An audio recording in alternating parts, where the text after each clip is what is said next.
25 సంవత్సరాల కింద మేము జర్నలిజంలోకి వచ్చిన కొత్తలో మల్లారెడ్డి గారు మాకు రైతులు రైతాంగ సమస్యల మీద మాకు పాఠాలు చెప్పేవారు. అందులో నిజంగానే వ్యవసాయ కుటుంబం నుంచి వచ్చినా సరే కానీ రైతు సమస్యను ఎట్లా అర్థం చేసుకొని ఎట్లా ప్రజలకు చెప్పాలి, ప్రభుత్వం దృష్టికి ఎట్లా తీసుకొని వెళ్ళాలి అనేది అప్పట్లో ఒక బీటు, ఆ బీటుకు రిపోర్టరు, అగ్రికల్చర్ మీద వరుస కథనాలు ఇవన్నీ ఉండేవి. ఇవాళ కమ్యూనికేషన్ టెక్నాలజీ పైన, సెల్ ఫోన్ల వినియోగం పైన, తినే తిండి పైన, వీటిపైన విస్తృతమైన చర్చ ఉన్నది. అలంకరణ సామాగ్రి పైన మాట్లాడుతున్నాము.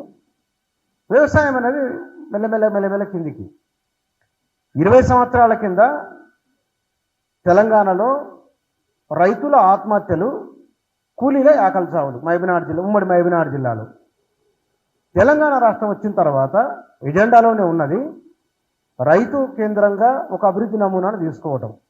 అభివృద్ధి నమూనా మనకు గడిచిన 10 ఏళ్ల కింద ఒక అనుభవం ఉన్నది. యూరియా కోసం పోతే, బ్యాంకుల కోసం వెళితే చెప్పులు పెట్టి వెళ్ళిపోవడం. అవి ఓ చెరువు గట్టున ఉంటే కనుక ఈ చెరువు ఎండిపోయి ఉండడం, ఓ చెట్టు ఎండిపోయి ఉండడం.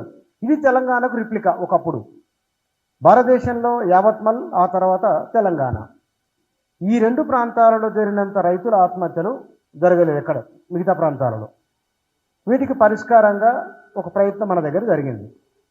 ఇక్కడ అధికార యంత్రాంగము, మేమిద్దరం ఇంటర్వ్యూలో ఆ ఏడుపు వచ్చి ఇద్దరికి తట్టుకోలేకపోయినాం. మహబూబ్నగర్ జిల్లా బాధను, నీళ్లు లేక ఊర్లే వలసలు.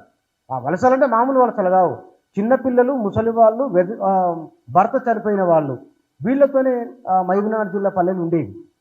ఇవాళ దృశ్యం మారింది. మహబూబ్నగర్ జిల్లా పూర్వంలాగా లేదు. మొత్తం తెలంగాణలోనే ప్రజల ఆలోచన మారింది, ప్రభుత్వాల ఆలోచన మారింది, చాలా మార్పు వచ్చింది. ఆ మార్పు చాలా విషయాల్లో అనుకూలంగా ఉంది, సానుకూలంగా ఉంది.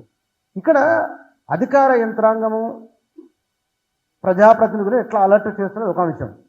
రెండవది, మన ఎంపీలు కేంద్ర ప్రభుత్వం పైన ఎట్లా ఒత్తిడి చేస్తున్నారు అనేది కూడా కీలక అంశం. బీజేపీకి సగం మంది ఉన్నారు, కాంగ్రెస్ సగం మంది ఉన్నారు. ఈ 2 జాతీయ పార్టీలు వాళ్ళు నిన్న ధర్నా చేసిండు. కానీ తమిళనాడు అక్కడున్న ప్రజాప్రతినిధులు ఆ రైతుల విషయంలో తీసుకున్నంత శ్రద్ధ మన వాళ్ళు ఎందుకు తీసుకోవడం లేదు? మీరు పంజాబ్ తీసుకున్నా, హర్యానా తీసుకున్నా, అవి అగ్రేరియన్ స్టేట్స్ అవి 2. ఇవాళ తెలంగాణ కూడా ఆ స్థాయికి వచ్చింది. మనకున్న మన ఎంపీలు కేంద్ర ప్రభుత్వం పైన పార్టీలకు అతీతంగా ఒత్తిడి ఎందుకు తీసుకోలేకపోతున్నారు? పార్టీలు రైతుల విషయాన్ని ఒక ప్రధాన ఎజెండా ఎందుకు చేసుకోలేకపోతున్నాయి? ఇది ఆలోచించాలి. అంటే విమర్శ కోసం అని కాదు, ఇవాళ ఒక అవసరం ఉన్నది, ఒక అనివార్యత ఉన్నది. దీన్ని మనం గుర్తించాలి. ఒక బాగుందంటే ఫీల్ గుడ్ ఫ్యాక్టర్ ఎట్లా వస్తుంది? రైతులు చెప్పులలో లైన్లు పెట్టకుండా ఉంటే కనుక ఇది బాగానే ఉంది, వాళ్ళ పనులలో వాళ్ళు ఉన్నారనేది. లేకపోతే కనుక వర్షాలు బాగా పడితే చెరువులో నీళ్ళు ఉంటే కనుక ఈసారి కాలం బాగైందని ఒక ఫీల్ గుడ్ ఫ్యాక్టర్ వస్తుంది. ఇప్పుడు కాంగ్రెస్ వచ్చిన తర్వాత ఈ విషయంలో వాళ్ళు మరిన్ని జాగ్రత్తలు తీసుకోవాల్సి ఉండే. ఇప్పుడు మంత్రి కూడా సంబంధిత శాఖ మంత్రి వాళ్ళ అనుభవం ఉన్నవారు. మరి లోపం ఎక్కడ జరిగింది? ముందు జాగ్రత్తగా 6 నెలల ముందా, 7 ఏడాది ముందా ఒక డిస్కషన్ వచ్చినప్పుడు వారికి తెలిసే ఉంటుంది మంత్రిగా పనిచేసాం. వచ్చే సంవత్సరం ఏం కావాలో ఈ సంవత్సరం ఆలోచించేవారట.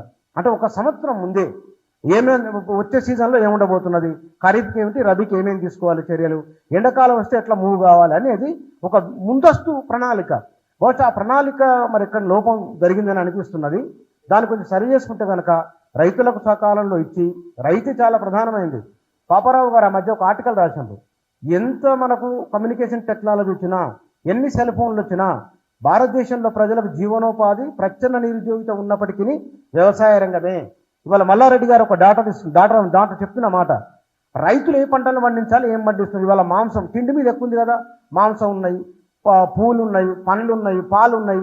ఇవి వీటిని ఎక్కువ పండించే విధంగా, తక్కువ రసాయనాలు వాడే విధంగా రైతులను ఎందుకు ఎడ్యుకేట్ చేయలేకపోతున్నాం? ఇవన్నీ కూడా ఆలోచన చేయాల్సిన అవసరం ఉన్నది. ప్రతి సందర్భంలో ఒక సమస్యను తీసుకొని దాని చుట్టూ ఏటా ఇవన్నీ వాస్తవానికి 10 ఏళ్ల కింద లేవు. ఇవన్నీ మాట్లాడుకోవాలంటే ఏ మాట కా మాట. నేను నెత్తిన బిందెలు పెట్టుకొని పోతే 2-3 కిలోమీటర్లు నడవాలి తాగునీళ్ళ కోసం. ఆ సమస్య లేదు ఇవాళ. 10 ఏళ్ల కింద వరకు రైతులు అంతకుముందు లాఠీ చార్జీలు, గందరగోళం, ఎండల పడి చచ్చిపోయే జనాలు, వడదెబ్బతో చనిపోయే వాళ్ళు. ఈ భూ వాతావరణంలో చాలా మార్పులు వచ్చినాయి. మొత్తం వాతావరణంలో చాలా మార్పు 10 ఏళ్లలో. అంటే చెరువులలో నీళ్ళు ఉన్నాయి కాబట్టి. అంటే ఒక క్వాలిటీ లైఫ్ వచ్చింది. రైతులకు ఒక భరోసా ఉన్నది. ఇప్పుడు కూడా వీళ్ళు ఇస్తున్నారు, కానీ సకాలంలో జరగలేదు. అదో దాటిపోయిన తర్వాత వచ్చినా కూడా ప్రయోజనం ఉండదు. కాబట్టి అధికార యంత్రాంగము ప్రజాప్రతినిధుల విషయంలో మరిన్ని జాగ్రత్తలు తీసుకోవాలి. రైతులను ఇబ్బంది పాలు కాకుండా చూడాలి.